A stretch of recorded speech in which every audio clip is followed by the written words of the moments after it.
Thank you. I'm a member of the League of Women Voters of the Morristown area.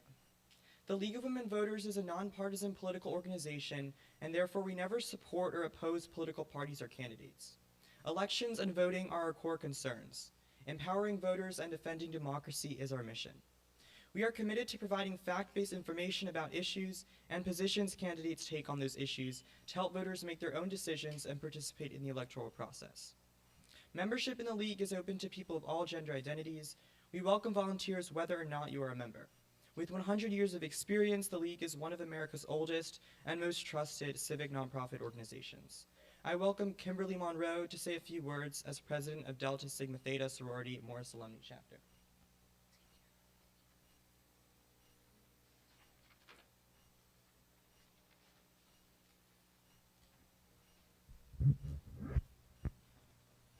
Good evening. My name is Kimberly Monroe, and I am the president of the Morristown Alumni Chapter of Delta Sigma Theta Sorority Incorporated. Delta Sigma Theta Sorority Incorporated is an organization of college-educated women committed to the constructive development of its members and to public service with a primary focus on the Black community. We provide an extensive array of public service initiatives through our 5-point programmatic thrust of economic and educational development, physical and mental health, international awareness and involvement, political awareness and involvement. Delta Sigma Theta Sorority was founded at Howard University and has been committed to service through social action since our founding in 1913. Our 22 founders participated in the suffrage march of 1913, just 2 months after establishing the sorority, and our members have been in the forefront of social and political struggles ever since. As part of our political awareness and involvement thrust, the Morristown Alumni Chapter is engaged in voter registration, education, and mobilization in Sussex, Warren, Huntington, and Morris County. We would like to thank the League of Women Voters for inviting us to be co-sponsors of the Chatham Township Committee debate, along with the New Jersey Hills Media Group, and we look forward to a healthy debate with our candidates tonight.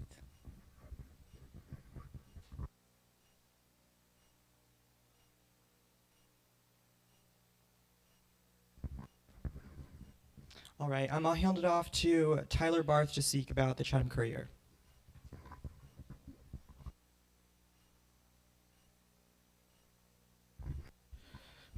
Hello, thank you very much. My name is Tyler Barth, and I am the managing editor of the Chatham Courier, part of New Jersey Hills Media Group, a family of 14 local newspapers in and around Morris County.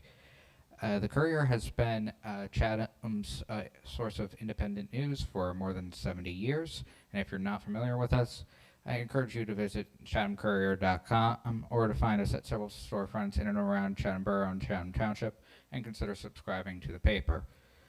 Our mission is to provide all things in depth and balanced regarding everything going on in Chatham, including coverage of events such as the debate tonight. We provide extensive coverage of the township, the borough, and the school system, but more importantly, the stories of the many people who called Chatham Borough and Chatham Township home.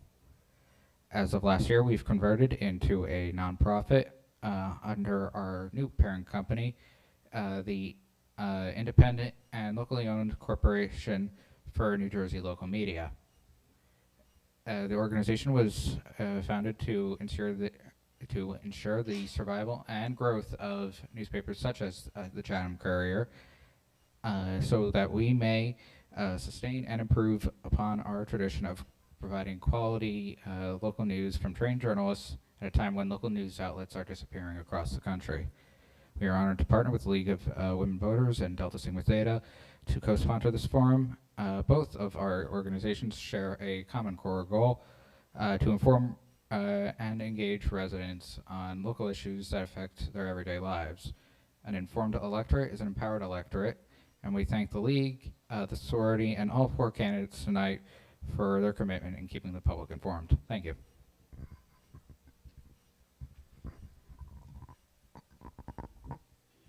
We encourage everyone to go to vote411.org, a one-stop site for information on all aspects of voting in New Jersey, including statements on the issues from your candidates. And please visit our website to learn more about the Morristown Area League.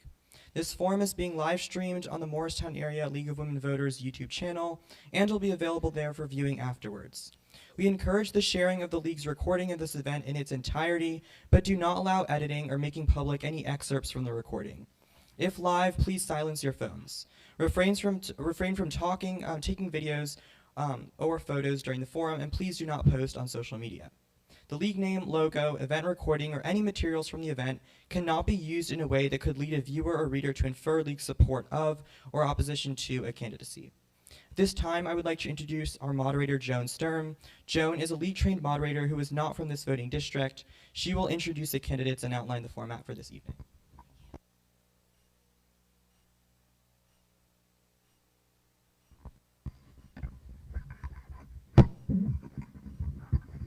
Hello, everyone.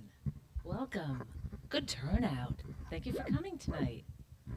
So I'm going to be challenged tonight, won't be the first time, where I'm going to be looking at the candidates, and I'm going to be trying to look at you and my notes. So if I don't look at you a lot, it's not because I don't care, it's because I've got my notes and the candidates. But really appreciate you being here. So I want to thank Zach. Oh yeah, I'm going to do this, make sure you hear me well. You'll keep me honest if it goes off or whatever. Okay, maybe I'll do it like this. That might be better. Thank you, Zach, our sponsors, and welcome Chatham Township visitors for joining us tonight in person, and those of you who are joining us live stream on the League of Women Voters Morristown Area YouTube channel. Thank you so much for the candidates coming out tonight to answer some of the voters' most pressing questions. I'm pleased to be with you tonight as a League of Women Voters moderator. This forum is devoted to hearing the candidates' views, not the opinions of individual voters. It is one of the League of Women Voters' primary responsibilities to ensure that voters are informed of who is on their ballot in a nonpartisan forum such as tonight. Just a reminder, no apparel, buttons, or any particular clothing should be indicating a party or candidate preference. It looks like no one has done that, so thank you so much for that. And now I'd like to share a little bit about how we did the questions.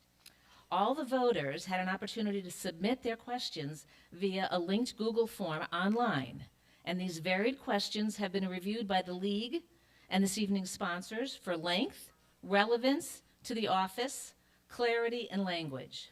We've made every attempt to consolidate multiple questions on one topic into a single question.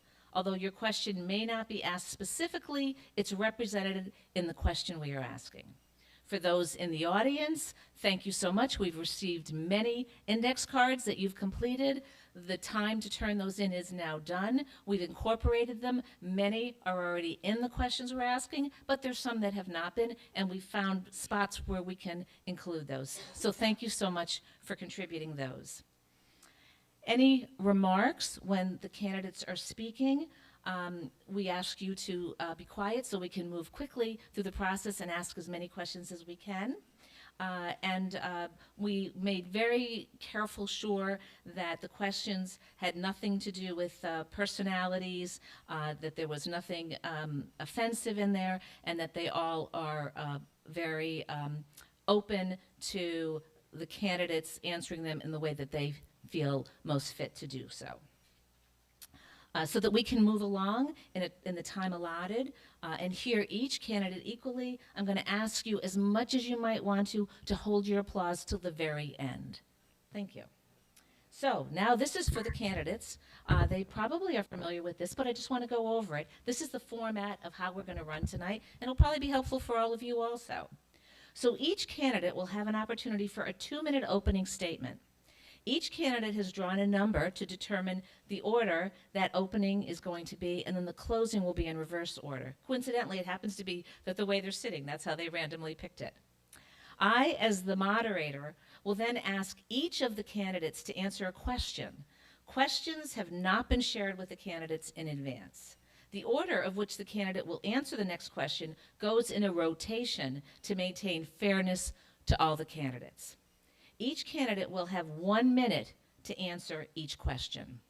After all the candidates have responded to a question, then they are offered the opportunity for a rebuttal, which is 30 seconds for that question.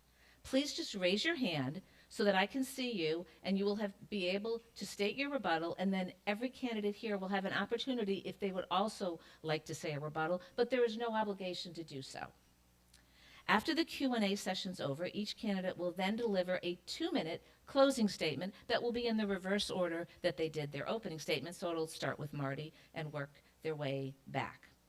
The timekeeper here, Diane, a trained timekeeper with the league, she will hold up a card that gives you a yellow card that gives you a 30-second warning, followed then by oops, it's upside down, but show them. And then it will be, so you don't have to read it upside down. And it's a red card that says stop. And I ask that you wrap up that sentence, don't make it a run-on sentence, and that's how we will keep to the time. Time limits will be strictly enforced, again, for fairness.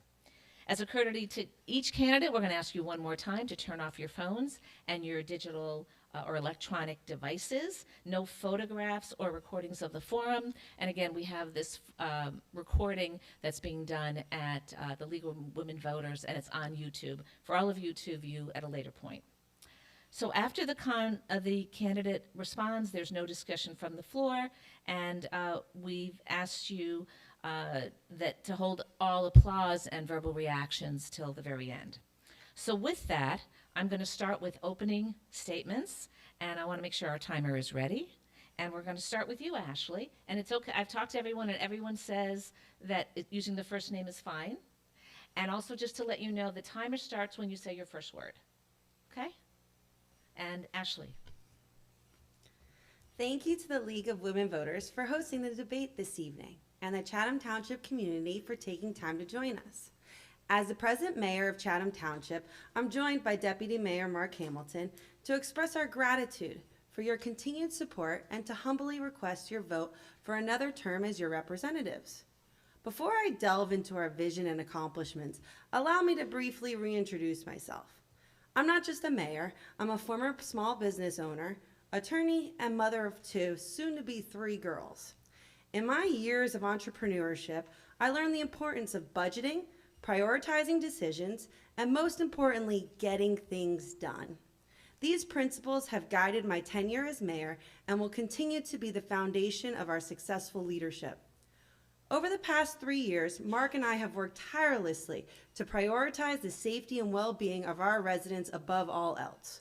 One of our proudest achievements has been strengthening public safety through the implementation of cutting-edge technology. We have invested in the tools and resources our police and emergency services need to respond swiftly and effectively to any situation, ensuring that you and your loved ones are safe. Additionally, we have been steadfast in preventing reckless overdevelopment of our beloved town. We are committed to preserving the character of our different neighborhoods and ensuring that growth and development benefit all of us. We understand that our responsibility doesn't end there. We have done all this while keeping your taxes flat and ensuring that the township budget remains lean and efficient. We are committed to ensuring that your hard-earned dollars are used wisely and prudently. Our experience, dedication, and proven track record speaks volumes about our commitment to this community. We have the experience to face the challenges of tomorrow and make the tough decisions necessary to secure a brighter future for us all. Thank you. Thanks very much. Thank you, Ashley. And now Mark for your opening statement. Hi, I'm Mark Hamilton. I'm currently the Deputy Mayor of Chatham Township, and as Ashley just previewed, Ashley and I have both chosen this community to be a place where we're building our families, or have built our families, albeit at different stages. My children were fortunate enough to enjoy a tremendous environment here and a wonderful upbringing, and my commitment is to ensure that that environment remains the same for Ashley's children, for both here and soon to be arriving, and for future generations. And our commitment to doing this is founded on 4 basic principles which Ashley previewed: low taxes and solid budgeting, robust public services, an absolute commitment to law enforcement and public safety, and controlling development. And we're proud of our accomplishments in all of these areas. Ashley mentioned the stabilization of the budget, which had been growing out of control, and the 0% tax increases over the last 2 years. We're proud of that. Likewise, you will have seen remarkable improvements to recreational facilities around town, like much overdue improvements at Shunpike and Nash Fields, and there's much more to be coming very soon in that regard. When it comes to law enforcement, Ashley mentioned our support for that and the implementation of new modern technology that is already serving in the fight against and to deter the problem with auto theft and other issues around town.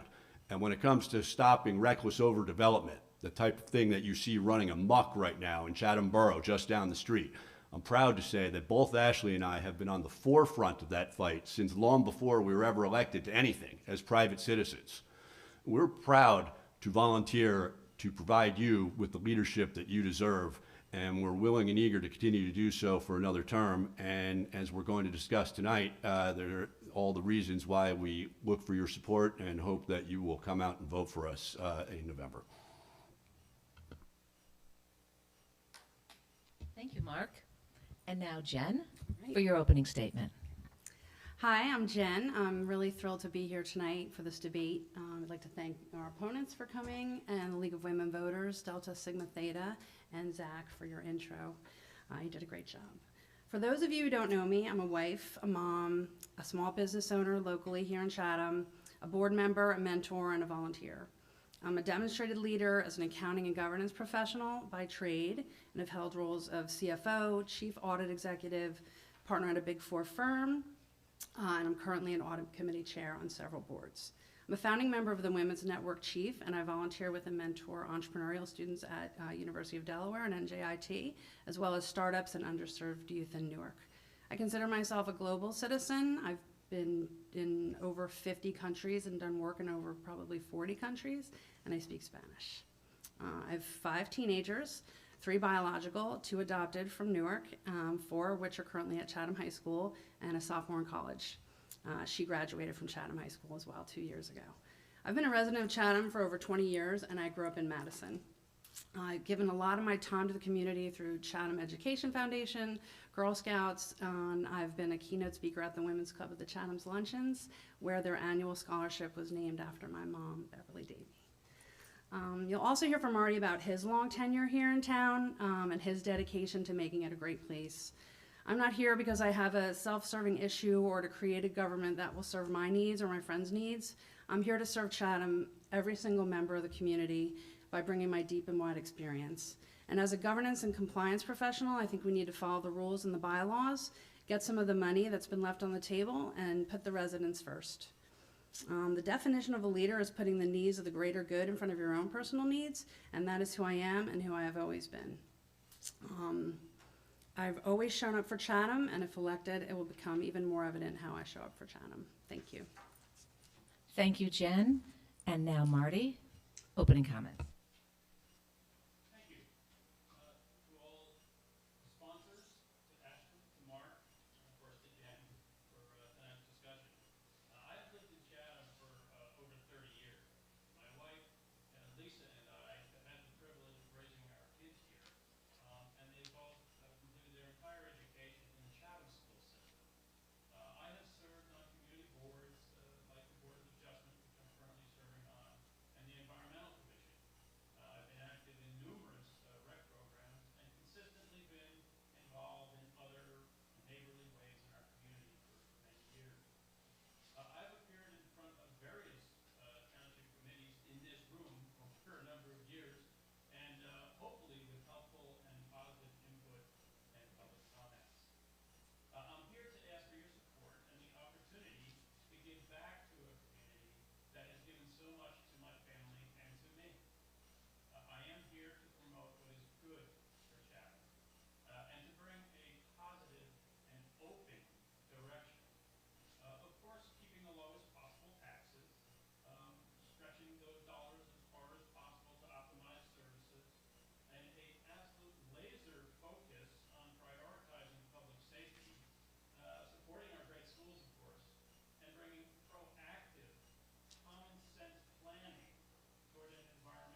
Thank you, Marty.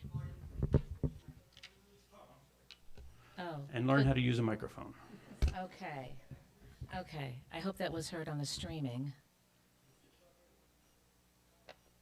Did everyone in the back hear him? Okay. All right. Okay. Great. So now we start with our questions. So let me start off by saying a nonpartisan committee have reviewed all the questions submitted online. After looking at redundancy, we've collated them to focus on the core issues underlying the community while doing the best we could to incorporate the actual wording used or the concern embedded in the questions. I've also been furiously, I don't know if you saw, trying to add in the questions that I've gotten from the audience. Hopefully that will be seamless, and I hope that you'll hear all your questions asked. The questions have been organized into categories. We're going to be talking about, no big surprise first, taxes and infrastructure, then environment and recycling, and then a variety of questions relating to kind of quality of life, kind of miscellaneous ones. We're going to try to get done by 8:30, and we're going to get going. So let me begin now with taxes. The first question, and we are beginning with Ashley for the first question. And what we'll do is we'll move down, and then whoever's the next time, we'll start it that way. So it'll go in the order that you see, but the next question, Mark will be the first one who will be asked. Okay? Okay. Question is, Ashley, do you think there are ways to reduce the municipal budget and keep taxes low while providing essential services? Thank you. Well, for the past 2 years, when Mark and I have been mayor and deputy mayor, we've been able to have a flat tax without sacrificing services, but increasing services and improvements in infrastructure, public safety, and recreation offerings.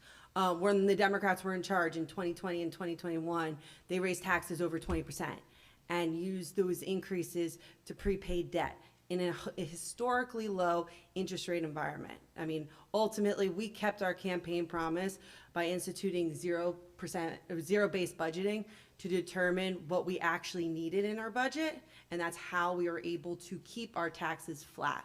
This year, we were actually able to reduce our taxes with the open space tax, reducing it from 2% to 1.5%, which was significant enough for us to be able to still put forth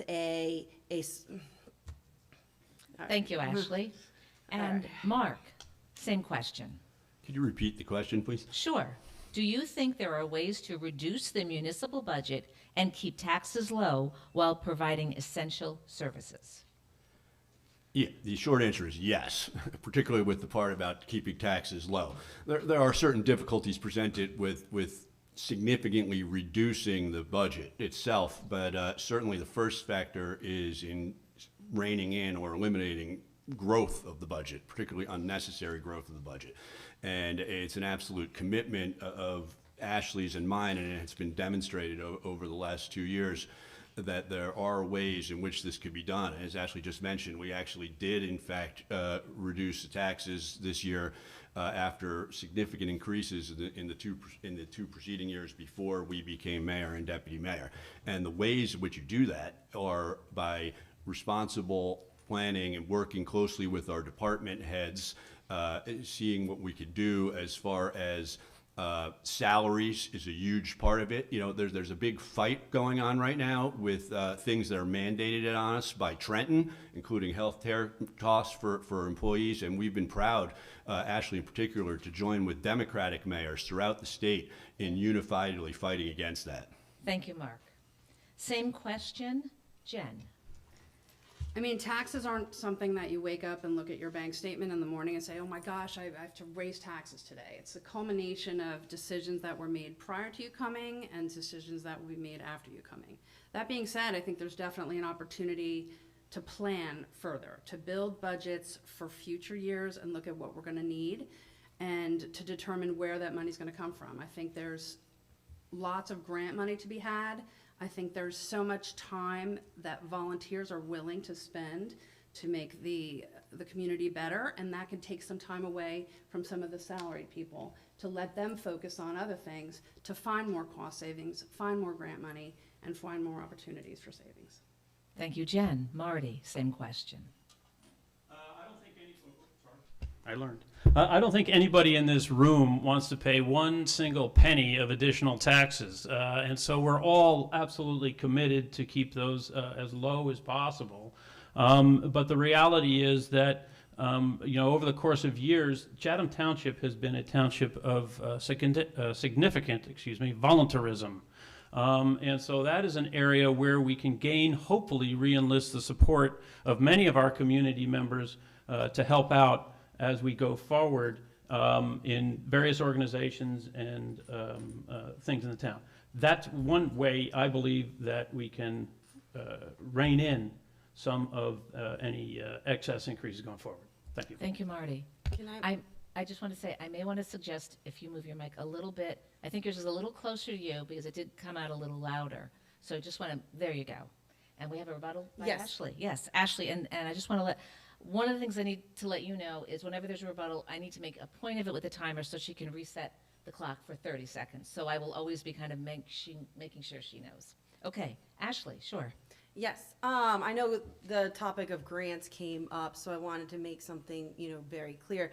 Over the past couple of years, we received over $2.8 million in total without a grant writer from grants, whether they're from federal grants or state grants. And I can literally go through, and we just recently got $1.2 million for a Nashfield connector trail that goes over from Nashfield to the Green Village.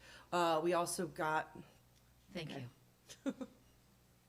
Okay, question two. I have a rebuttal also. Oh, I'm sorry. Okay, Marty. Next. You had your hand up first. If we could visit with the grants and actually the responsibility for a lot of those grants. It is not directly done by the township committee, but those who I'm talking about that contribute to the town. For example, we have almost a savant grant obtainer in John Rushke, the engineer of our town. Those kinds of supports are where it's coming from. $800,000 from our Democratic representative, Mikey Sherrill, for example, is one that will come up, I'm sure. Thank you. And I saw Mark, you had your hand up also? I did, and I don't think I'll take the whole 30 seconds either. I just want to sort of point out in response to the questions that for the people in the audience and watching at home to listen carefully to the answers to these questions. And when you hear things like, we don't want to raise taxes, or we're going to try and keep tax increases as low as possible, or things like that. And that's what you're going to be hearing, I suspect, a lot of tonight, as opposed to an absolute commitment that Ashley and I have maintained and proven our track record of ever since we took our roles to keeping taxes flat. Thank you, Mark. And Jen, rebuttal? I'll take the fourth rebuttal.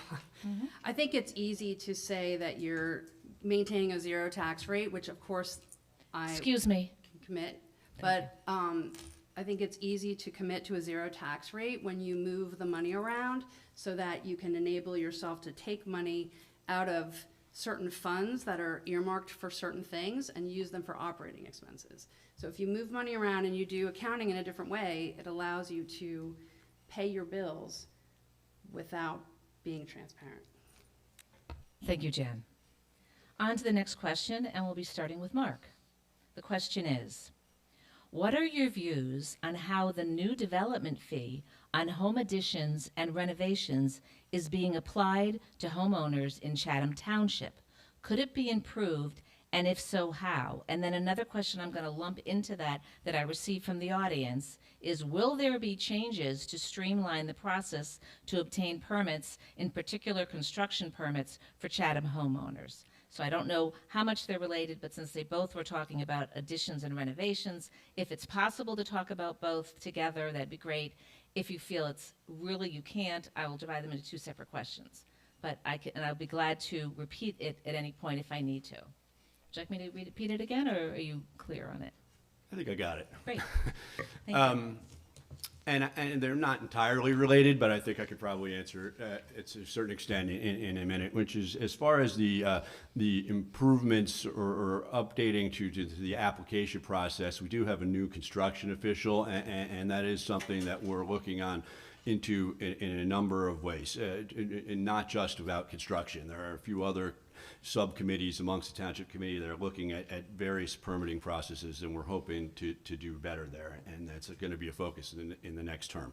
As far as how the fees are being applied, there's a sticky wicket there because property owner is a property owner, and a lot of people feel a knee-jerk tendency to treat, and it's totally understandable, a resident who's doing something on their home differently than a so-called developer or professional builder. But in the end, what it truly comes down to, and there are constitutionality issues and fairness issues, is the person who owns a property is the owner of that property, and you can't segregate them into subclasses of each other, and that's just the way it is.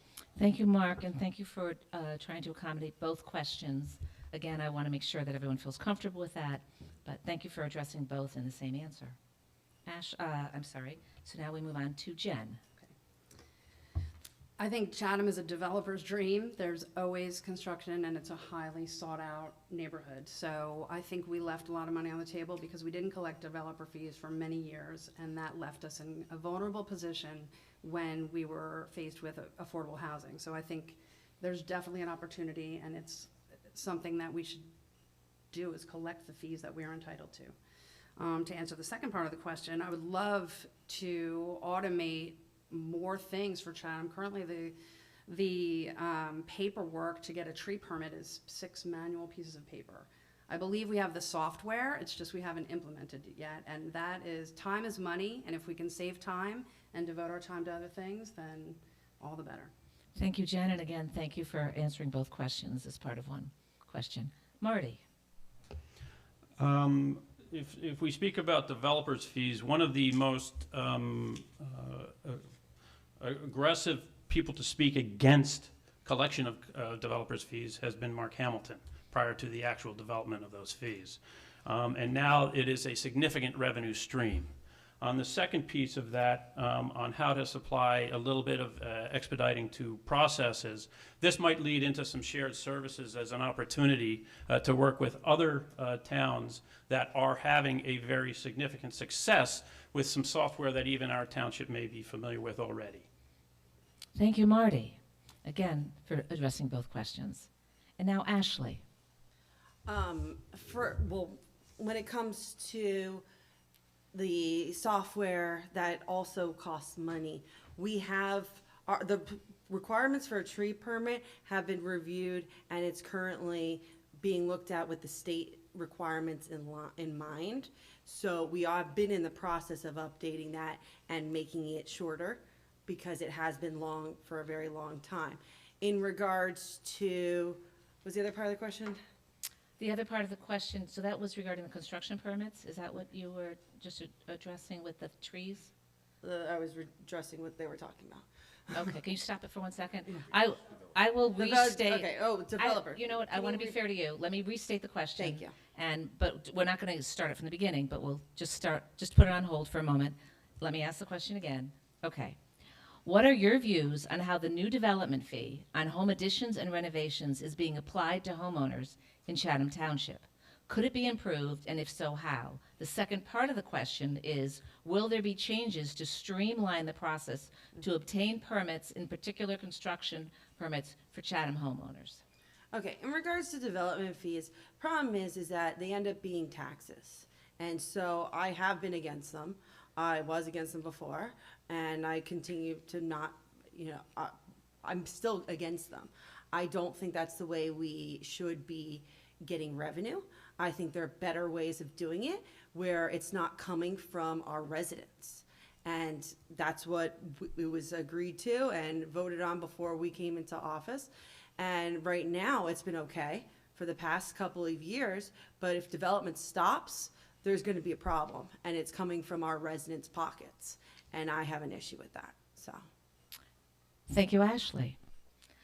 Rebuttal, Marty, you raised your hand first, so you'll go first. And did I miss it? I might have missed it. I'm going to ask, because I am often reviewing my questions. If you don't notice me looking at you, acknowledge. Feel free to show it again. But I didn't see that, so you can go first, Mark.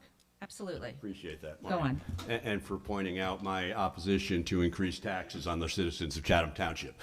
You know, this term of art, developers' fees, it's taxes. It's another form of taxes, and the people who live in Chatham Township are the one who are paying it. There are some people who buy property in here because it's part of their business, but there's also people who own property here, who live here, who want to do improvements on their property, or maybe they're senior citizens who are looking forward to selling their properties. They want to do some redevelopment.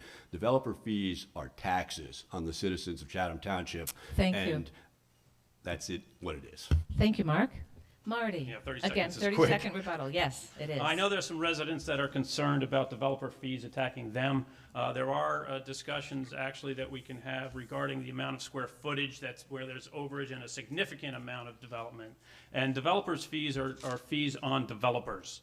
And they've been an excellent revenue source for our township and should be implemented and continued because it's been long overdue, approved long ago, but now it's being actually enforced. Thank you. Thank you. Okay. So, oh, you have a, okay. Go on, Ashley. Yes.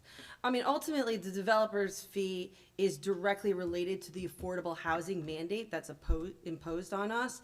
You know, it's these liberal policies at the state level and agreements by the township with fair share housing centers that's forcing us to commit our millions of dollars to meet these affordable housing obligations. These fees are forced upon the average homeowner instead of the developer, who's actually the one who should be incurring it. Oh, I can. That was rebuttal. Thank you. Thank you, Ashley. Okay. Okay. But if she holds up 30 seconds, it's still relevant because yes, because it's 30 seconds. Okay. All right. So the next question. So I have this also in here from the floor, and so I part of it. So I think I'm going to put it under another category. It has to do with partially the library, but you'll see that I put it in another category, and hopefully that will cover it appropriately. So my next question goes to Jen first, and the question is, if elected, would you support increased funding for the library project, and please elaborate. The library is a community staple for everyone, from toddlers to senior citizens. It's a gathering place. It's a very important place, and that it's in need of repair right now. I think there's a lot of different ways to slice it when you need money to fix something. So you can either prioritize what needs to be done first and get the funding for that, determining whether it's privately funded, people are donating, whether we apply for grants, and where there's more money to be able to support the library. It doesn't have to be done in a year. Maybe things can be stretched over a longer period of time. You know, the Harding Library was built fully funded by their residents. So I think, you know, there's definitely a lot of options here, and it doesn't have to be one size fits all for the library, but I think it's important. Thank you, Jen. Marty, same question. Thank you. The library clearly is one of the premier assets of both the township and the borough. And both will certainly want to be working together to ensure that it is as efficient a facility, as clean a facility, and as usable a facility as any. And we have a shared interest in that with the borough, but I will absolutely support that which makes fiscal sense. And so if it is a project that cannot be funded in a reasonable manner, then obviously it'll lead to significant discussion. Thank you. Thank you, Marty. Ashley, same question. Yeah, the library is such a valuable resource to our community. Everybody loves it. I know I like taking my kids to their story time, and it's such a wonderful aspect to our community. The improvement projects is very extensive, for sure. And we would be contributing what, you know, we're working together with negotiations with Chatham Borough to figure out what we can contribute to make their project come to fruition. Do I support every aspect of it? Absolutely, but we also are not going to write a blank check. That's never going to happen. It has to be reasonable, and that's where negotiations occur. Thank you, Ashley. The next question, oh, I'm sorry, did I not do Mark? I'm sorry. I'm the library guy. Mark, I'm sorry. Could you repeat the question again? I just want to be Absolutely. sure It's exactly actually- what it said. 'cause It's actually, important. it's actually a short question. Yeah. If elected, well, or re-elected, would you support increased funding for the library project, and please elaborate? Thank you. Uh-huh. The short answer is and it's a very open-ended question. Who doesn't support the library and increase funding for it in theory? And the answer is yes. I've been proud to serve as the mayor's designated liaison from the Chatham Township governing body to the Library Board of Trustees for the last 3 years, and have been actively involved in various discussions with relating to the construction project, including ongoing discussions with the New Jersey State Librarian in Trenton about securing funding from there. But the important thing here, and Marty touched on it briefly, is it's a jointly owned enterprise. And the fact of the matter is the Chatham Township Committee and the citizens of Chatham Township, the taxpaying citizens of Chatham Township, cannot go into supporting something that is disproportionate to the citizens of Chatham Borough. And so our ability to fund this library, and certainly as an elected official, my commitment will be to make sure that any funding coming from Chatham Township is commiserate with the interests of Chatham Borough. And if they're not doing their part, then we can't either. Thank you, Mark.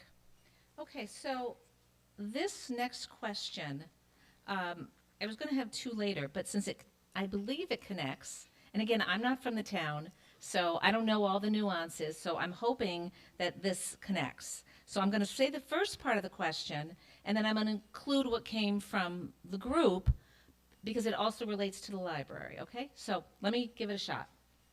So the question is, the broad question is, do you support the shared services agreement Chatham has in place? And, and this is for, let's see. This is for Marty. Yes, Marty. Let me restate it here.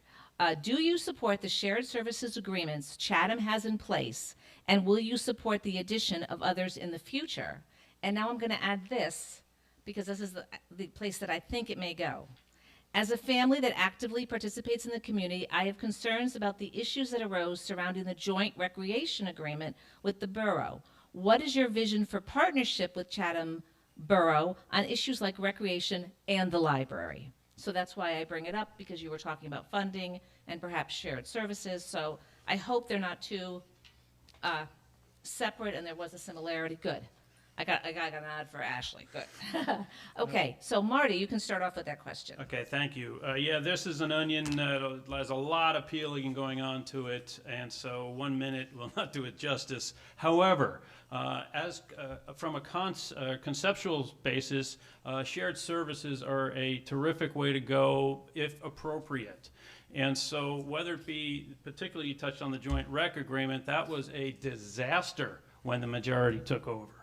By just simply, out of the blue, sending the borough a, hey, we're quitting, or we're considering quitting, and they did. It took over a year and we're coming back together. It was a mistake. Thank goodness we're coming back together.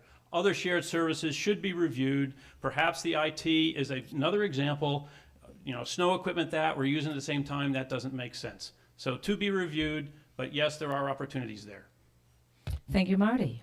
Ashley, same question. I completely disagree with what Mr. McHugh just said. First of all, I'm a huge proponent of shared services. We have the great examples of them with our joint court with Madison. Our rec program has been great. And yes, we did terminate it last year because we needed to renegotiate, because we were going to hire another rec director. That had to be done. Changes in the contract had to be made. So yes, we terminated that agreement so that we can change that contract.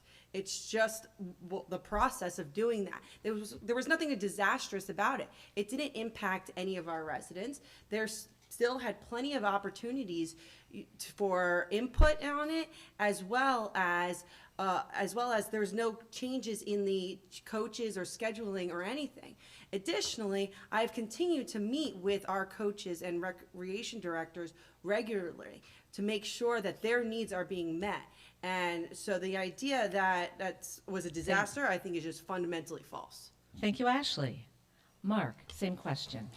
Breaking news, Ashley and I agree. But I would say yes. I'm a fan, as I think we all probably are. One common ground is about shared services generally. So to the extent the question was, do you support shared services? The answer is yes. And Ashley mentioned the joint municipal court. We have a number of different instances of shared services with various communities, as well as various co-ops that we are participate in for the purchasing of certain items and things. And they're very successful in a great way to keep expenses low. With regard to the joint rec program, again, there's been a lot of misinformation out there about that. And the idea that we woke up one morning and said, quote unquote, I think Marty said, we're quitting the joint rec program. That never happened. There's contracts out there and they have provisions that and you have to operate within those provisions. If you want to renegotiate the contract, the mechanism by which that is done is sending a notification to the other party of your intent to terminate the contract. That triggers a negotiation process, which was incredibly successful. We're back in business, and we just announced the big refurbishing project at Shunpike Field. Thank you. Okay, Jen, you still get a chance to answer the question, and then we will go for rebuttal with Marty, which is fine. Jen, same question. Yeah, clearly most smart organizations leverage shared services, but those are also built on relationships of trust. And if we want to talk about the joint rec, I think we're both Chathams, all our kids go to school together, all our kids play sports together. So there should have been conversations and not just, I'm gonna send a formal letter to you letting you know that we're gonna renegotiate the contract. To my understanding, it took 18 months and I'm not sure that the contract was that significantly different, except that we hired a rec director for double the salary that was previously being paid. So I think thousands of hours were spent to get to a place that was not significantly different, and those hours, again, time is money, could have been spent doing something else. Thank you, Jen. So for the first rebuttal, okay, well, Mark had his hand up first. But Mark, okay, well, so I will ask Marty first if he would like to hold off. Then Mark was the next one to raise his hand. I will let Mark speak next. Mark? This is a 30-second rebuttal, Diane. God forbid, 30 minutes. Yeah. Although Mark might appreciate that, right, Yeah, Mark? no, not on this one. But I would just like to clarify. Obviously, there were attempts to negotiate that preceded, and not all out in the light of day. Not everything is publicly on TV, but there were attempts to negotiate before the notice was sent. And second, this notion, although it sounds good, our kids play sports together and everything, and we're one community. It sounds good, but we're here to do a tough job and do what's best for the residents of Chatham Township. And we're not one community. We're separate Thank you. communities, and we Thank need you. to do what's right for the township. Thank you, Mark. Thank you. Okay, so Ashley, you would have your hand up. Yes. So is the timer ready for 30? Yes, Ashley. I mean, like I previously said, we obviously support all of our shared services, including recreation.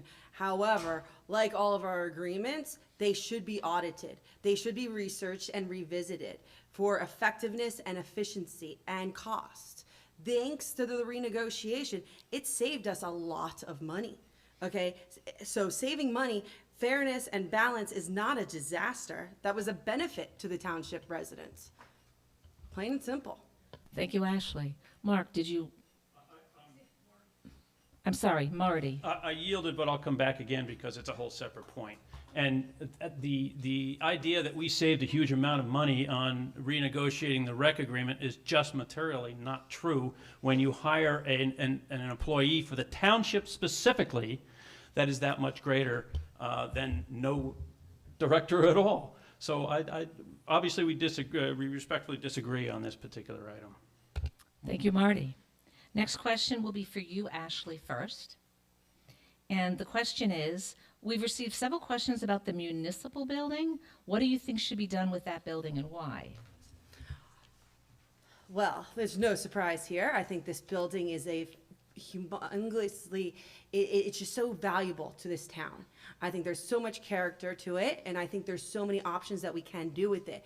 This past year, we replaced the roof, but there's more that needs to be done. The windows need to be replaced, and there's also the entire back section of this building that really could be renovated and brought up to date so that we could potentially rent it out and have an income stream coming into our town. That's something that I've been working on for the past 3 years, but it takes a lot of time, and it's a very expensive project. It's one of the projects that I would like to plan for in the future.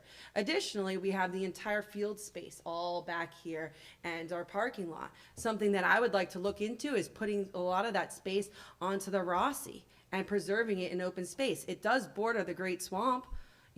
I would love to be able to do that. So these are all things that I have had plans for and are currently working on. Thank you, Ashley. And I want to apologize up front. If you are in the midst of just finishing your sentence and I interrupt you to stop, please feel free, like you can finish your sentence. So sometimes I get a little overly, oh, it's time to stop. So if you at all feel that way, please feel free that you can finish your sentence. I know I did that once to you, Mark. So Mark, this is your turn to answer the same question. No problem. And I think when we unfortunately had a technical mishap last week when we tried to do this, one of the things we spoke about, and this isn't really answering the question, was, we don't necessarily have to use everybody's time to answer the questions where our answers are Exactly. pretty much in step. The mayor and I are very much in agreement about the fact that this building that we're sitting in right now is a tremendous asset to this community, and it has been identified by us as a priority for our next term, and something that's very important. And but it is going to take money and responsible planning and sound budgeting. We have done some major improvements in the last 2 years, but there's a lot left to be done to maximize the use of this facility for the community. And we're so fortunate to own this property, to still own this property, if you've been following its history for the recent years, and I hope it will be a priority for everybody to maintain it as an asset to the community for permanently. Thank you, Mark. And Mark does bring up a good point, and it's important for the audience. If there's a topic that you feel that you can say briefly, because either you agree with the person before you or you can say it briefly, it doesn't mean that you're any less passionate or feel as strongly about it, and it just allows for more questions. So I'm glad you brought that up, Mark, and I was actually going to say it before this question. So thank you for bringing that up. Jen, same question. I think we don't have a center of town here in the township, so I think the municipal building could be our center. I think there's a lot of opportunity to make it more usable. I think there's so much empty space, and it's been empty for years. And I don't know if we have to make it, Four Seasons level ready to get some tenants in here and, put more services in maybe for the senior center. And then again, this town has always come together for volunteers to do things like Chatham Education Foundation, volunteers to put money for the schools. We had a whole athletic group of parents and people that built Shumpike. It was all volunteer and all residents, and I think there's an opportunity to tap into that as well. Thank you, Jen. And now Marty, same question. Push my button. Certainly, the municipal building is one of a couple significant assets that can use some improvement, some investment if possible, but the repairs already done were done by grants. And so there has to be other capital planting. The roof was the American Recovery, as I recall. If I'm wrong, please correct me. But thank you to Z for cleaning the place out. So now we can actually use the facility over the last number of months. But there are those ideas. What was mentioned, I believe if I heard it properly, was the fields in the back to be put in open space, yet we have such a shortage of field space, perhaps improvement on those fields to be able to be used might be a better suggestion, or perhaps a way I would go. Thank you. Thank you, Marty. I was just handed this note hot off the press, and I'm going to mention now because I don't want to forget it later. They could not hear your opening remarks, Marty, online. So what we're going to do is just to give you notice, when we finish all the questions, before we do closing, I'm going to give you the opportunity to do your opening statement, and then we'll do the closing.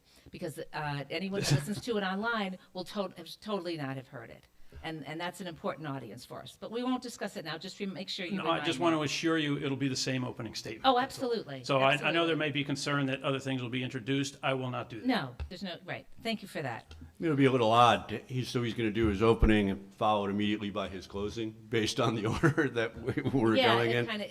Unless there's another way you would like me to do it, you can think about it, and when we come to that time, I'm just trying to be fair. So, yes. Okay. All right. So, Can I just rebut real quick? We Oh, had a sure, little sure, no interjection there. problem. Rebuttal.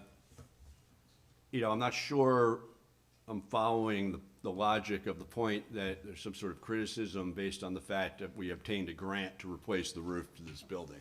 And yes, that is what happened. It is an example of the type of sound planning that we're undertaking and are committed to undertaking in the future. And that type of third-party funding source is obviously at the forefront of any planning associated with improvements to this building or any other building, but it certainly doesn't foreclose us Thank from you. future things. Thank you. And we have another rebuttal from Marty. Yes, Marty. I'm not talking about a criticism of the grants. I'm talking about the criticism, not a criticism, but comparing who is the beneficiary versus the initiator. Who's carrying out getting and obtaining these things, and who's claiming credit for taking all of these things. I think the credit is actually more applied to those who execute obtaining the grants, rather, because they come to the committee and try to get them approved, and these are the kinds of people we need to support. Thank you. Thank you. Ashley, you had your hand up also for rebuttal? Yes, I'm sorry, that's just factually inaccurate. What happens is we authorize grants. We make these decisions. We come together as a township committee and ask, okay, we want to do this. There are some times that I've even written grants. I know other people on the committee have. Okay, so to sit there and say that it's just an individual person that we have nothing to do with is just factually wrong. And what you're doing right now is just misleading the voters. Thank you, Ashley. Mark, the next question is for you. What are your feelings about taxpayer subsidy of the Colony Pool? It's a fairly vague question. I mean, the Colony Pool is an asset that belongs to the township, and to a certain extent, it has to be maintained. The obvious end goal is to create a self-sufficient facility based on membership dues and various other sources of revenue associated with it, whether it's the tennis program, the swim program, the day passes, the various other things that generate revenue through that pool. But it is, understanding, it can't be allowed to fall into disrepair. It is an asset that belongs to the township, and to a certain extent, there's going to be some subsidization there until it becomes fully self-sufficient, which is a priority of this committee. Thank you, Mark. Jen, same question. I'm not familiar with the financials of Colony Pool, so I don't know what opportunities there are probably to save some money maybe, or figure out how best to make it self-sufficient. So I think that it's a center point of Chatham Township. It's been here for 100 years. I just read the most amazing story about the history of how it started and back in the 1930s. So I think it's really important to the community. I think it's important to keep it reasonably priced and safe and clean. So I think if there's an opportunity to look through ways to increase the revenue, then we will look at that first. Thank you, Jen. Marty, same question. Even though we'd like everything that is subscription-based to be self-sufficient, sometimes there is a shortfall, particularly in the case of Colony. And it is something that is, in fact, a significant benefit to the community. And so, however, it should be, as to the guys down the docket here, very closely watched about where the sources of that revenue come from to make up that shortfall. Is it planned and budgeted? Is it going to be taken from another bucket and put into the Colony bucket? How is it that we can control and very clearly understand where money comes from and what it's being spent on? Thank you. Thank you, Marty. Ashley, same question. Yeah, Colony Pool is a humongous asset of ours, and it's also a liability in the fact that it is very expensive to run. Nonetheless, it's a beautiful piece of property and that our residents love to enjoy every single summer. I would absolutely, what we do every year is we balance that aspect, whether of how much it's going to cost us to additionally fund it because there is a shortfall there versus how much that our town loves and uses it. So every year we take that balance, and that's how we come up with fees. That's how we prioritize our budgeting when we sit down and figure out exactly how it's done. What we know that piece of property is sitting on open space, so it will be preserved no matter what. And that's what our goal is at all times, to make sure that we save that piece of property and it's not developed on. Thank you, Ashley. So we now have, maybe many of you will be happy to know we've come to the conclusion of all of the taxes and tax-related questions. And as we pivot over to the environment, I do have a transitional question. And this will be started with Jen. And the question is, we received multiple questions on affordable housing. And one that captured the overall sentiment and asked it best was, how do you propose to meet the town's legal obligation to provide affordable housing while keeping overdevelopment in check? I think there was a little bit of a surprise the last time around with affordable housing as to when it would happen, what we were going to be required to do, and I think we were put into a tight situation where we had to make decisions, at the last minute. We have a wonderful opportunity now to plan ahead. We don't have the details. I believe that there is litigation happening right now, even though we lost the first round of litigation, and it's likely that we're going to lose the second round of litigation. So we need to be ready. We can't just say, oh, I'm going to wait to see what happens with the litigation. We need to have a plan A, plan B, plan C about how many units we're going to have, what is a reasonable space, because it's happening, and we need to be ready for it. Thank you, Jen. Marty, same question. Certainly, affordable housing is a quandary, particularly when the state is not overly aggressive in letting you know a lot before the fact when we come into the 2025 obligations. But it is, in fact, an obligation. One of the things that has changed over the course of time is who owns what property where and what is open and what's remaining. So one of the first steps would certainly be to update the available land inventory, among other things, so that we can very specifically plan what's available to us and what's not, and approach those owners of properties that are private and see what we can do with the other open areas. Thank you. Thank you, Marty. Ashley, same question. What Jen said is just factually inaccurate. Again, we did not lose litigation. What happens is there's a mandate at the state level, and when COA was taken away, now Fair Share Housing essentially sues every single town to determine how many units they're forced to be built. We do not know that number until a lawsuit takes place. So what we have done since we've been on the committee is we've made sure that our current obligations are fulfilled, and we're not negotiating from a point of weakness. We've also hired 2 different affordable housing attorneys.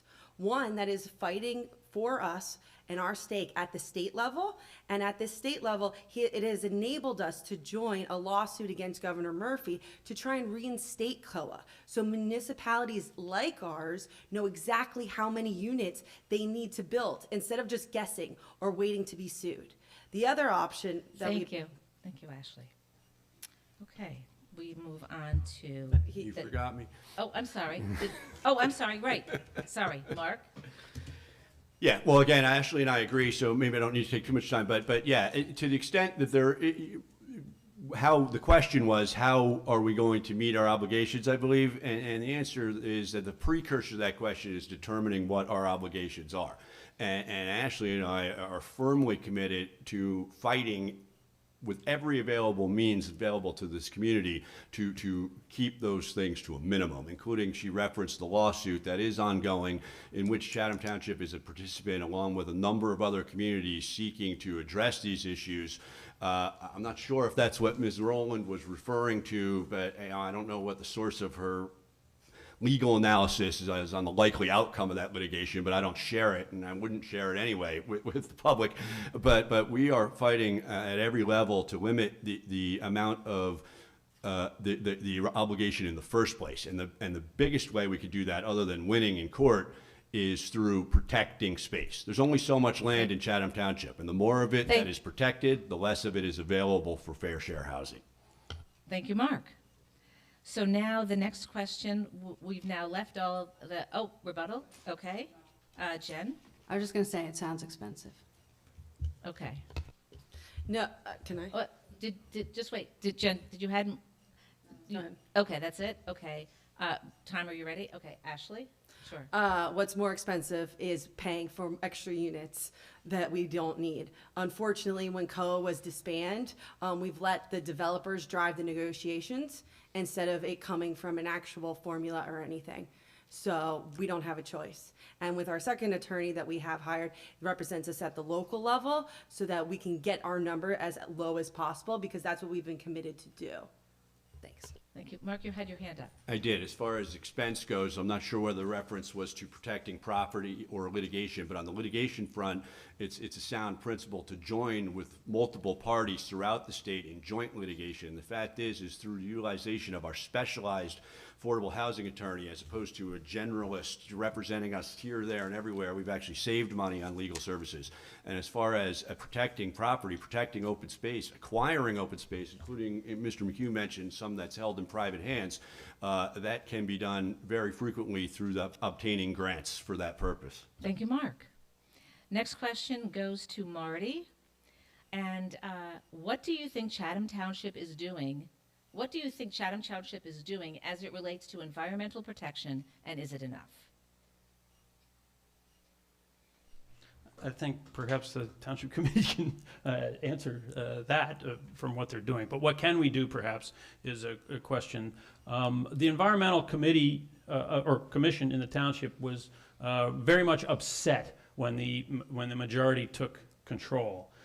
It was essentially made impotent for almost a year based upon the political appointees made not in the commission itself, but made the chairman of the commission. That committee or commission had qualified for the silver level to be able to enable us to apply for additional grant money. So I think we can go back to that kind of volunteerism and giving volunteers incentive to be a part of a solution. Thank you, Marty. Ashley, same question. Well, I'm going to actually answer the question. What we've done is we've installed electric vehicle charging stations, and we've been really working closely with the Environmental Commission to see what else we can do. I know they put in, recently flower gardens and we're always open to options. I like to work directly with the Environmental Commission and take up their ideas, and make it a collaborative process. Thank you, Ashley. Mark, same question. Could you repeat the question again? Sure.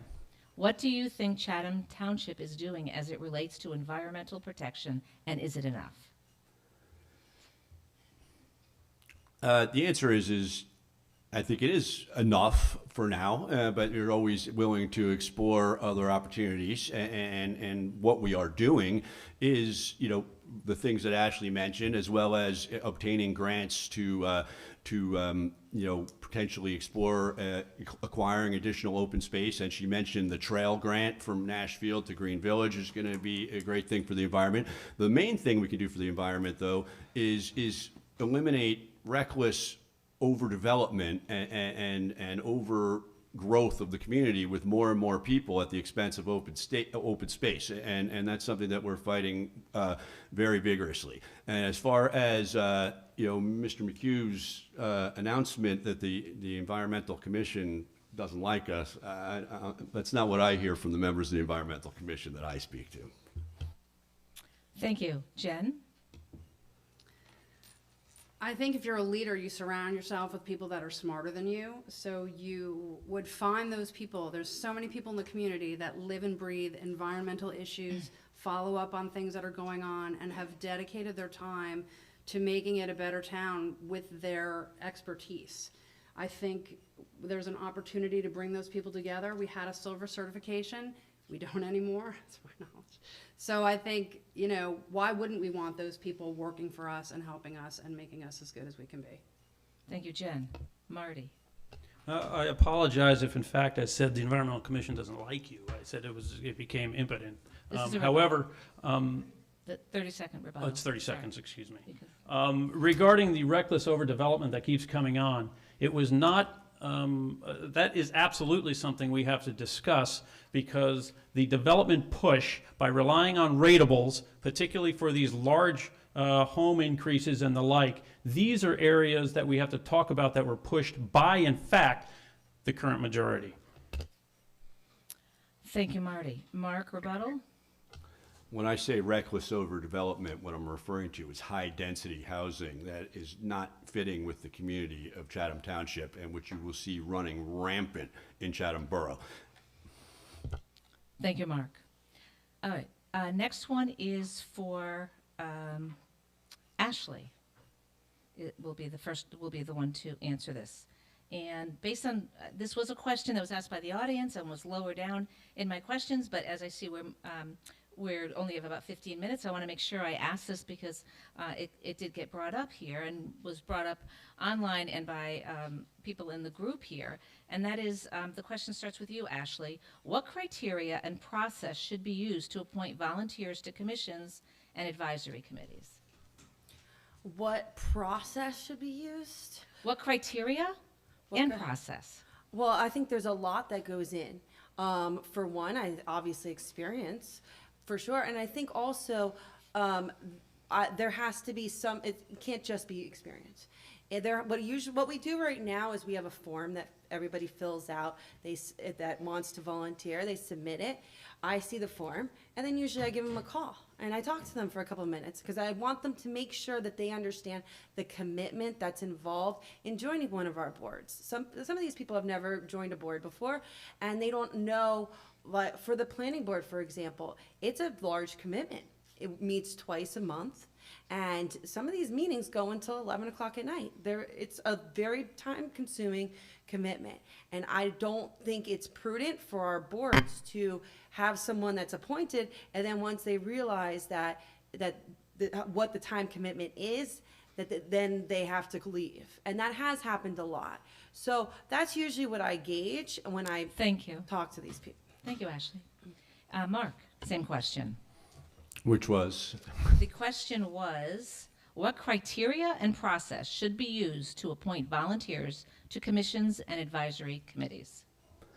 The criteria and process exists, and I'm satisfied with it. And ultimately, you know, there are certain things that are mayoral appointments and certain things that are not. But the process is in place, and I don't necessarily see the need for significant changes to the process, which is to anybody in the community is welcome to fill out the form to volunteer to serve on a board when there's vacancies, and at that point, you know, the mayor takes the lead on vetting individuals in the way that she just saw fit, and choosing the ones that she thinks are best served to fill the role to do what's best for the community. Our commitment is to appointing people that are going to do what we think is the agenda that best serves the community.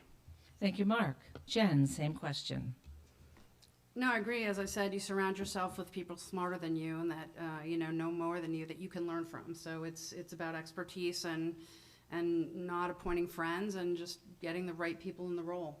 And I just want to add that the planning board hasn't met since June, and the next 7 meetings are canceled. So I don't know how much of a time commitment that is. Thank you, Jen. Marty, same question. Actually, when the majority came in control, there were very significant changes in the planning board. 3 long-term members wanted to re-up, but they were replaced with friends of a political friend. In my view, that is not the way to attract other volunteers. Another way not to attract volunteers is to absolutely eliminate community advisory boards that were pre-existing. Going and taking, we had, for example, the Affordable Housing Advisory Board had representatives in every district to be able to contribute to the affordable housing planning.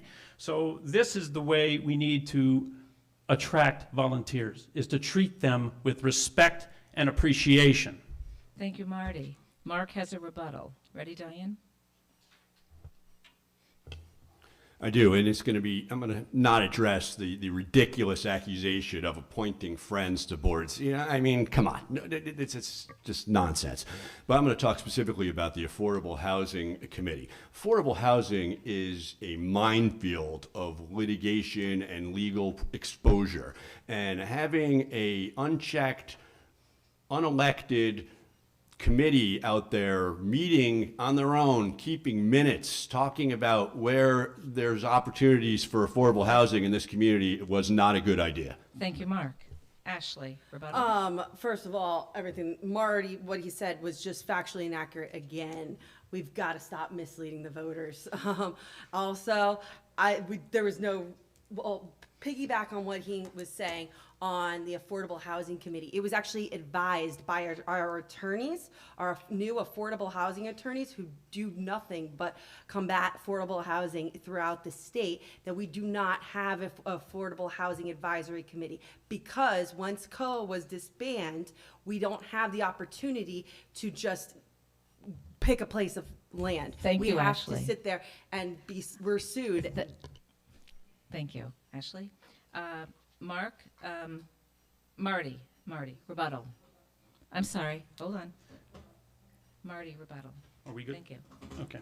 No, obviously an advisory committee is for advisory and input from the community about what is acceptable. They're not taking control and taking the legal authority to make the decisions. They're contributing as residents of the town and putting their input, and that particular committee had representation from every single district in town. Thank It was you, also Marty. putting us in liability. Okay, you only have one chance for rebuttal. I'm sorry about that. Thank you, Ashley, and thank you, Marty. Okay, so we're getting close to the end. One of the questions, and will be started by Mark first, and that is, do you think the township needs to do more to make Chatham a more inclusive and welcoming community, or do you feel the township does just fine in this area? It's funny, I think I was asked that exact same question 3 years ago. And my answer was then, as is now, that the first and foremost issue is to address the premise of the question, which in my view seems to inaccurately start with us being not inclusive or somehow, you know, not welcoming. And I've lived in this community for many, many years, raised my children here, and I don't find that to be the case at all. You know, I find that, you know, this town, my neighborhood, all of our sports and recreational and public facilities to be very inclusive to all people in the community. And I think that we, as a group, universally welcoming and inclusive people, and I'm very proud of Chatham Township's record in that regard. Thank you, Mark. Jen, same question. A report came out from the school district of the Chathams at the beginning of the school year, and it identified, there was an increase in diversity in Chatham, which is wonderful. So 10 years ago, our school district was 83% white, and now it's currently 70% white, which is wonderful. With that has come an increase in HIBs, harassment, intimidation, and bullying, a lot of them related to race. And that I think if you think there's not a problem, you're not paying attention, because there are some things happening in town, and I think that we do need to address them. And I think maybe because none of the children of some of the committee members go to Chatham schools, they're not familiar and they're not in that environment and like understanding that these things are happening and it's real, and I think we're getting more diverse, and I think it's something that we need to think about. Thank you, Jen. Marty, same question. Not to be presumptuous, but I believe the majority of people in this room are not ostriches putting their head in the sand. Yes, things are wonderful. We have great friends and neighbors. Of that, there is no doubt. However, to ignore the reality of the experiences of others, whether they be the majority or not, is just not something we need to ignore. It's something we need to pay attention to and take absolute interest in a proactive basis. Thank you. Thank you, Marty. Ashley, same question. I think we have such a welcoming community. I think our community is fantastic. I know my neighbors are incredibly diverse, and they will come over with cookies if I need them, or if they want to just stop by and say hi. So I'm very shocked to hear that you think this is such a problem in the community, maybe in the school district, but this is not this body does not govern the school district at all. So we have to focus on what we can control, and that is the township, not the school board. So when it comes to the township, I'm telling you, we have one of the best towns in the state, and our community is absolutely fantastic, and I would never say that anything else about it. Thank you, Ashley. Marty, rebuttal. I don't disagree, and I don't think that was the way I characterized things. All I am saying is that fact of the matter is issues do exist, and that's top to bottom. How do we keep our seniors here and engaged? How do we have the young people engaged? And those of color, how do we engage everyone to be as welcomed as we believe we are welcoming? Thank you. So this is the last question. Oh, I'm sorry. Oh, we have rebuttal. Okay. I'm sorry. Jen. I live this and breathe this every day. I stood on the corner of Fairmount Avenue with Mr. Francis, a black resident, holding signs Black Lives Matter a few years ago. And I will tell 99% of the people driving by and coming by were wonderful. But there were a handful of conversations, and it really was about sharing lived experiences, because we all do not have the same lived experiences, and acknowledging unconscious bias. And I think that's where it opens your awareness and acknowledgement of others' lived experiences outside of your own. Thank you, Jen. This last question, we received more questions on this one topic than anything else. So, and I took the question that captured what was conveyed in many of the questions. As this one goes to first, Jen. As news articles have reported, there does appear to be an active group of Moms for Liberty here in Chatham Township. Do you believe this group and their initiatives would impact the work of the Chatham Township Committee? Jen. Well, I think that's an interesting question. I know that 3 of the Republican committee members are founders, and their family members and spouses are leadership of Moms for Liberty. I think it's apparently started out as a grassroots organization. It is not. I work with small businesses and startups, and the growth trajectory is not synchronous with small businesses. And I think any group that denies rights and values to anyone else in terms of Black, Jewish, LGBTQ it's hard pressed to understand how you can serve a community of 12,000 people when probably 30 to 40% fall into categories that are different. And I think we need to be, leaders for every single resident in this town and not only certain residents. Thank you, Jen. Marty, same question. I really am nervous to answer this question, but what I can say is that that particular group that you've mentioned does not own the right to all of parental rights. We all do as parents. Separately, I will make my position very clear on this, and I know across the board and others in the room absolutely disagree with me.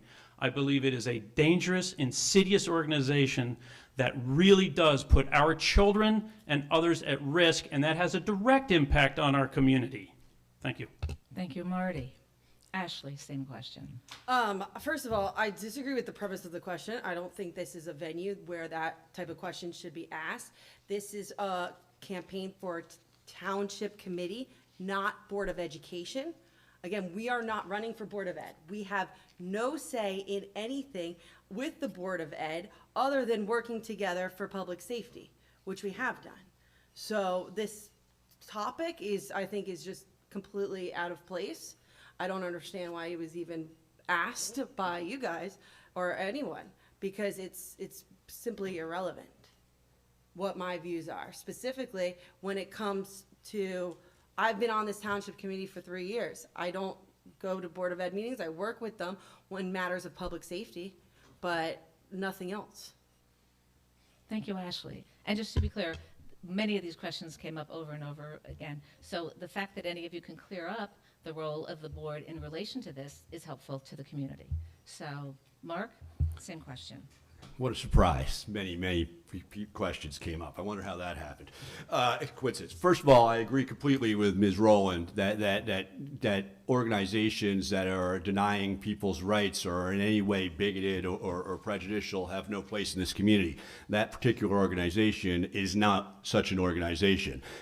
Similarly, I absolutely disagree with Mr. McHugh's completely unfounded blanket statement that it's dangerous, it's insidious, it's nothing. You know, what's dangerous is for one group of people in town who don't necessarily agree with another group of people in town's personal views about parental rights and what's appropriate for the education of small children to start labeling a significant percentage of their friends and neighbors in Chatham Township as bigots and insidious and dangerous and all sorts of other inflammatory words. People can agree to disagree on things, particularly when it comes to children.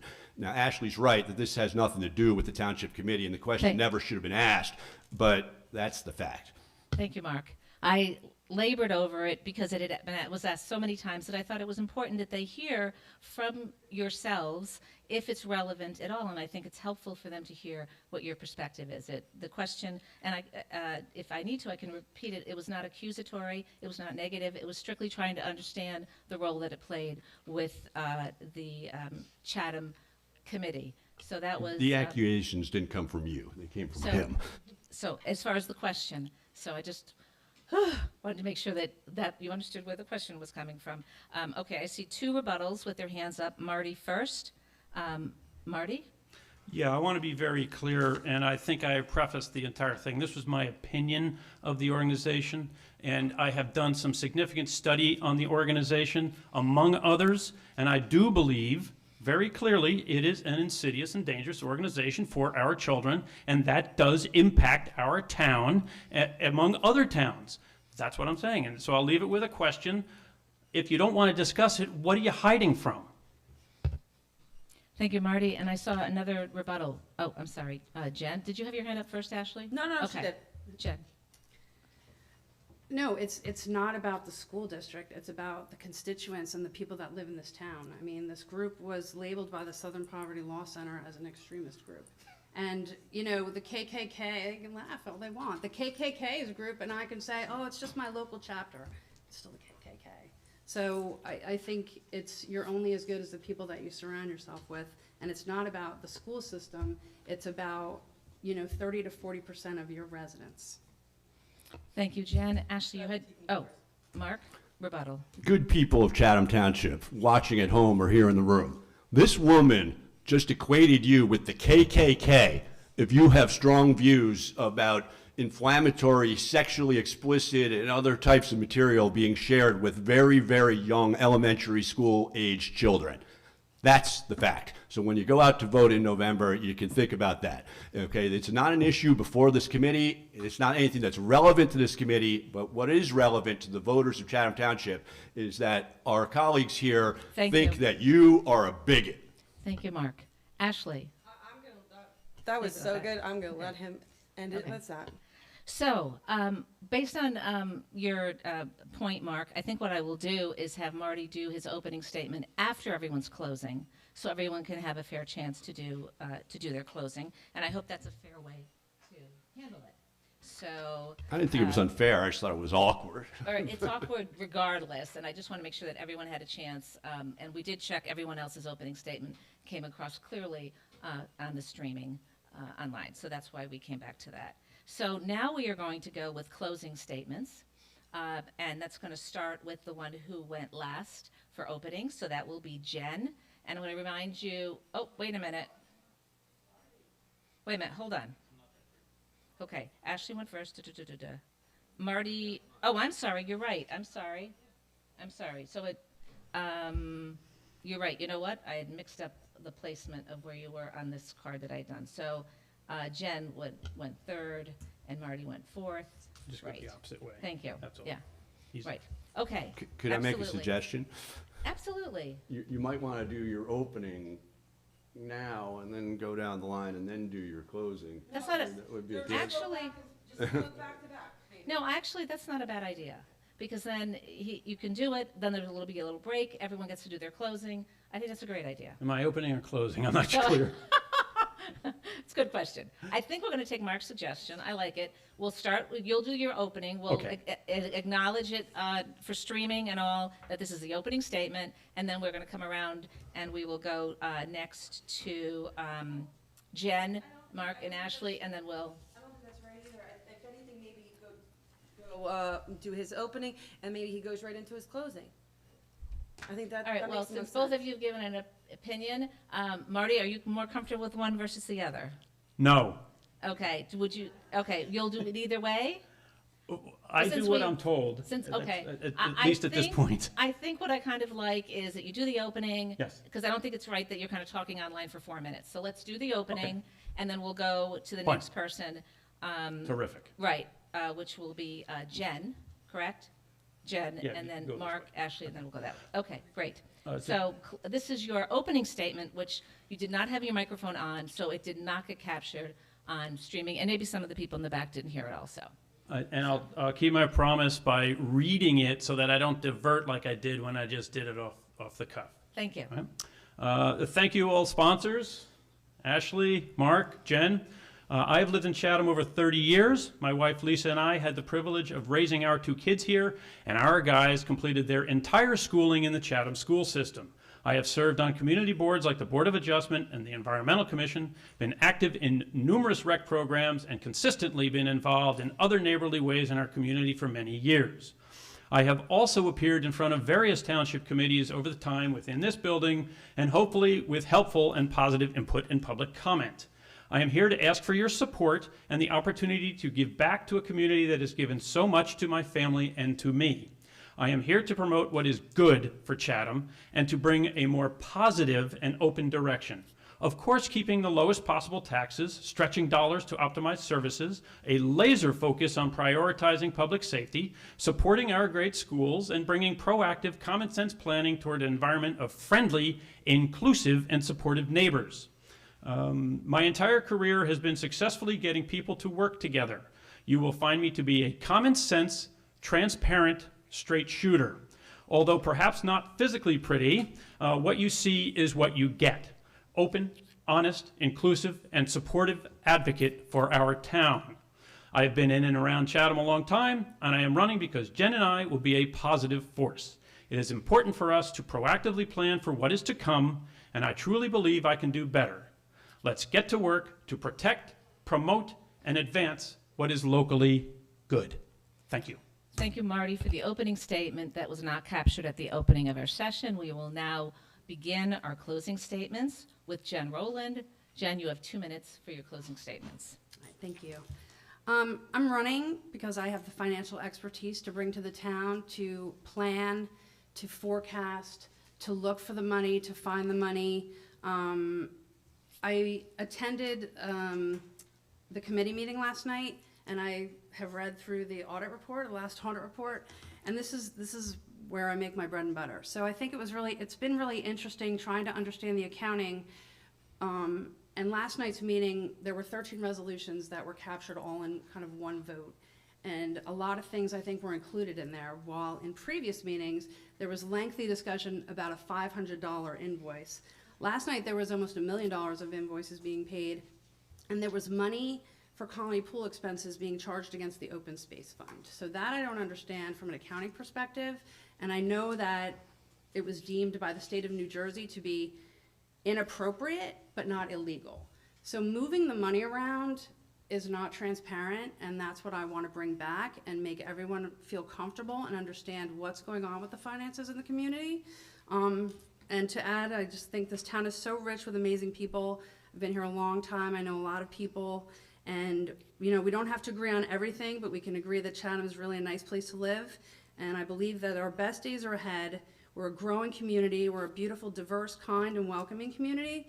And we show up for each other. So I think, you know, I'm here to do the work, have some fun along the way, and do my part to make Chatham even better. Thank you. Thank you, Jen, for your closing statement. Mark, your closing statement. Mark Hamilton. Thank you. I'm going to go a little bit off the board here to the extent there was limited rebuttal allowed, because I feel the need to rebut something that was said earlier, which was specifically Mr. McHugh's statement about the Affordable Housing Advisory Committee. He seems to not understand that I didn't say anything about the Affordable Housing Advisory Committee taking control of the process or having any actual authority.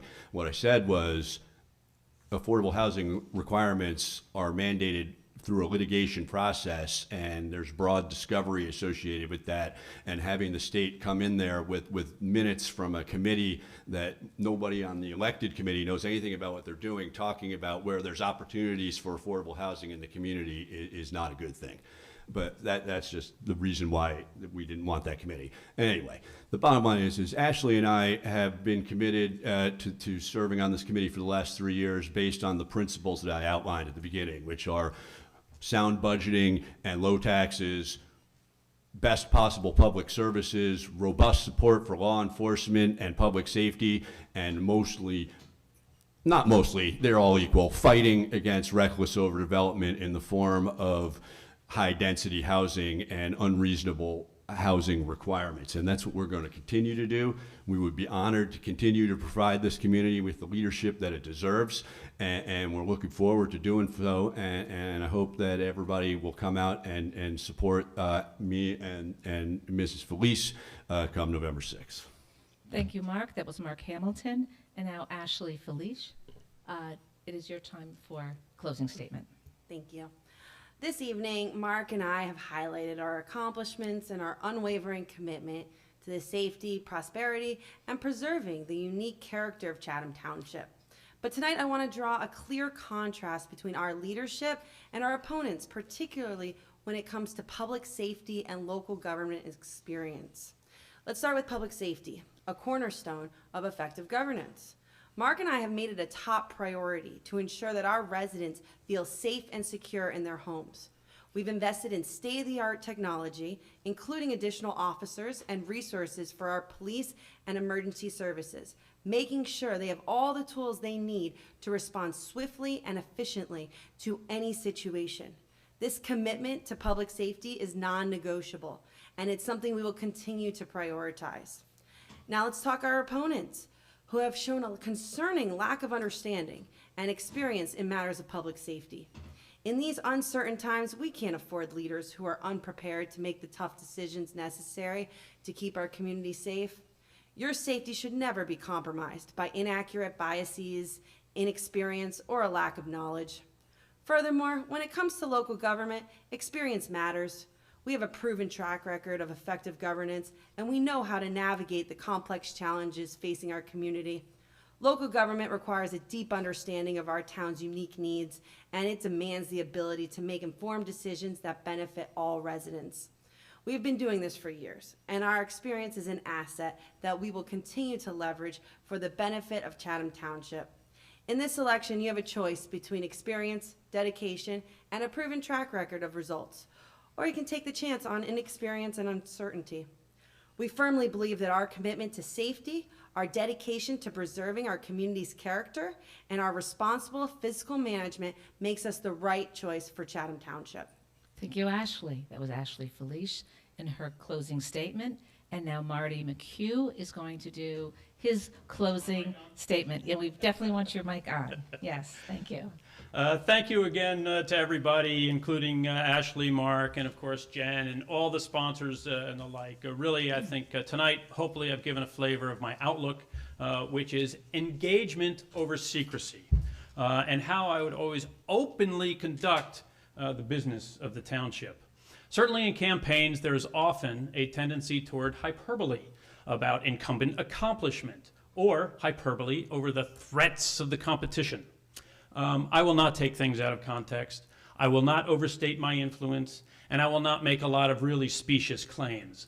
I will not rely on campaign hyperbole. What I will do, as my opening statement, you will find me to be a common sense, transparent, straight shooter that gives credit where it is due. To Ashley and Mark, I really do thank you for your term on the committee and your prior efforts. I really do. Volunteerism, it's #1 in this town. So publicly, thank you for your time. And also to Ashley and Mark, I have to admit, 2 weeks ago, when you guys put out your red wave of signs, you guys kicked our butts on the battle of the blitzkrieg of campaign signs, that's for sure. But in final summary to the residents, I hope you find my approach to be reasoned, inclusive, and driven strictly by what is best for the township. Remember, first and foremost, we are all neighbors and friends.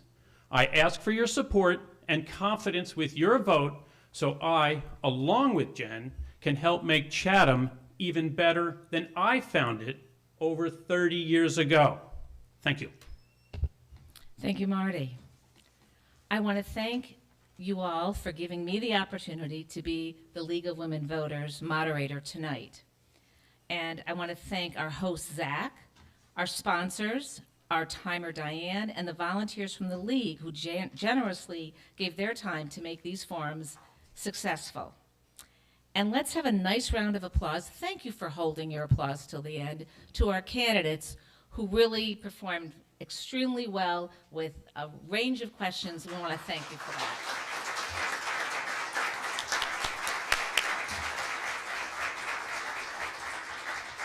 And I also want to thank the audience for coming out and joining us tonight and being so respectful throughout the whole evening, and for those online. We encourage you to share the YouTube link to this candidate forum for the Chatham Township Committee with others, but please take note that it is property of the League and therefore cannot be edited, or pieces cannot be clipped of it and just shown in part. It needs to be shown in its entirety. On behalf of the League of Women Voters, it's important for me to remind you all to vote. There are 3 ways to vote this year: by mail, early voting, and in person on, of course, Election Day, November 7th. And voter registration applications must be received by October 17th. So please go out and encourage your family and friends and those young people who haven't registered to register to vote. We really want to hear from everyone. Once again, I want to thank you all so much for being such a kind audience and to such wonderful candidates. Thank you and good night.